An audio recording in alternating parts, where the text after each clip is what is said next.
మన ఉద్యోగ జీవితంలో మనం ఎంత కష్టపడినా, ఎంత ఎఫర్ట్స్ పెట్టినా మన అభివృద్ధి అంతంత మాత్రంగానే ఉంటుంది. కానీ కొంతమంది ఉంటారు, వాళ్ళల్లో ఏ గొప్ప సామర్థ్యం లేకపోయినా వారి ఎదుగుదల మాత్రం పైకి వెళ్ళిపోతుంది. ఇంతకీ వాళ్ళు ఎవరా అని చూస్తే రికమెండేషన్తో వచ్చిన వాళ్ళు. బాస్ షూ డైరెక్ట్గా అందరిలో పాలిష్ చేయకపోయినా రహస్యంగా బూట్లు నాకేసేవాళ్ళు. ఎవరో కష్టాన్ని వాళ్లే చేశామని చెప్పుకునేవాళ్ళు. అందరి మీద చాడీలు చెప్పి ఇన్ఫార్మర్లుగా పనిచేసేవాళ్ళు. ఇప్పుడు భజన చేస్తూ ఉండేవాళ్ళు. ఈరోజు వాళ్ళు బాగుండొచ్చు, కానీ ఏదో ఒకరోజు దొరికిపోతారు, నష్టపోతారు. కానీ ఈలోపు ఇలాంటి వాళ్లను మనం ఎలా ఎదుర్కోవాలి ఒక చిన్న కథ ద్వారా చూద్దాం రండి. చూసే ముందు నా ఛానల్ ఖచ్చితంగా మీకు ఒక మంచి స్నేహితుల్లా ఉండబోతుంది. దయచేసి లైక్ అండ్ షేర్ చేయండి, ముఖ్యంగా సబ్స్క్రైబ్ చేసుకోండి. ఇక స్టోరీలోకి వెళదాం. ఒక ఇద్దరు స్నేహితులు ఉండేవారు.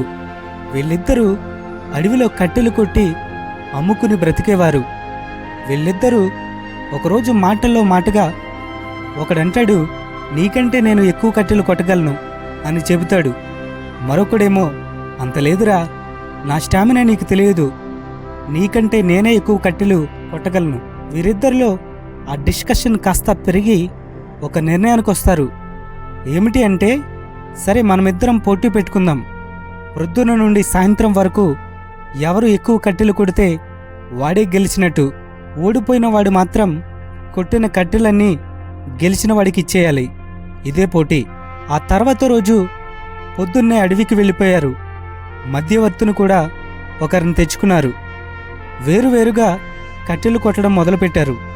వీళ్ళిద్దరిలో ఒకడు అస్తమానం నీళ్లు తాగుతూ చెట్టు కింద కూర్చుని ప్రతి గంటకి విశ్రాంతి తీసుకునేవాడు.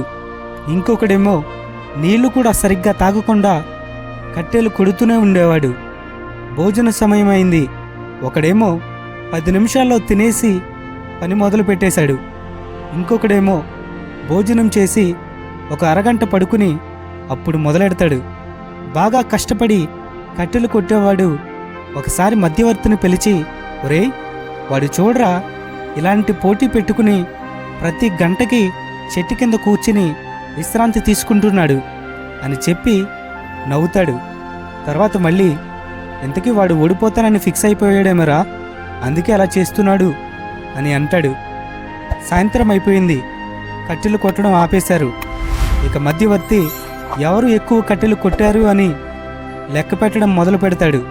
ఆ ఇద్దరివి లెక్క పెట్టిన తరువాత అస్తమానం విశ్రాంతి తీసుకుని కొట్టినవాడే గెలిచాడు అని వాడితో చెబుతాడు.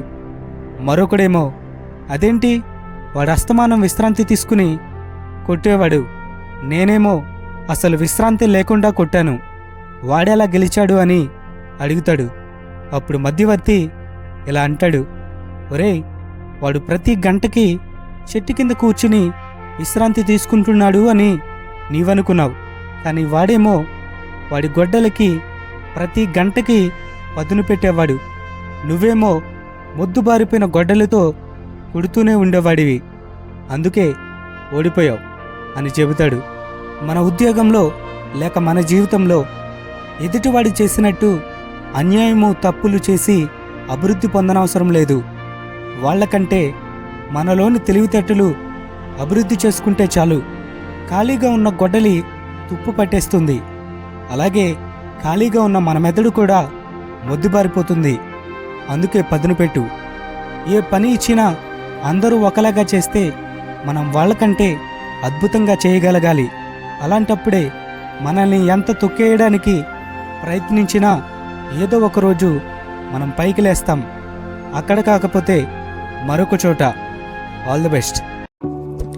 ఈ వీడియో మీకు నచ్చినట్లయితే లైక్ చేయండి, షేర్ చేయండి. అలాగే మరిన్ని వీడియోస్ కోసం సబ్స్క్రైబ్ చేసి బెల్ ఐకాన్ని క్లిక్ చేయండి.